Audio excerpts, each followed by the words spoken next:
नामांतरामध्ये ते एवढं म्हणतात की आपली जी नावं आहेत ना ते बदलूया आपलं आडनाव. कांबळे म्हटलं की कुठल्या जातीचं आहे ओळखू येतं आहे.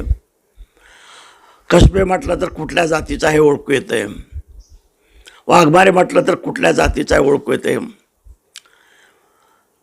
तुमचं नाव केरबा, दगडू वगैरे आहे. याच्यावरून तुमची म्हणजे तुमच्या नावाचं हे सायकोलॉजीसुद्धा ठरवून गेलेली आहे.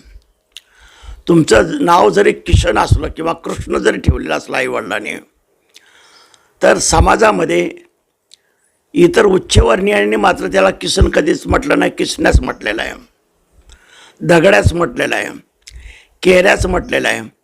आपल्या आईवडील म्हसोबाला किंवा वगैरे कुणाला नवस करत त्यावेळेस म्हणायचे की मला मूल होऊ दे, मी त्याचं नाव म्हसोबा ठेवीन. म्हणजे ही मानसिकता आपल्याला अशी गुलामी दर्शविणारी आपली नावं होती पूर्वी. त्याच्यात आपोआप ती गुलामी अभिप्रेत आहे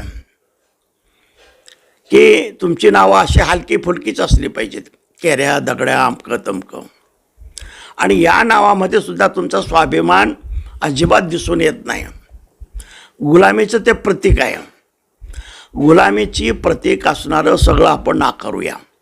नामांतरासाठी त्यांनी म्हटलं की असली नावं बदलून टाका तुम्ही. म्हणून बघा, पूर्वी मारवाडा म्हणत असत, महांगवाडा म्हणत असत, आता ते म्हणत नाहीत. आपण मिलिंदनगर, आंबेडकर नगर, भीमनगर, सिद्धार्थनगर अशी आपण नावं ठेवलेली. म्हणजे आपण क्रांतीकडे चाललेलो होतो.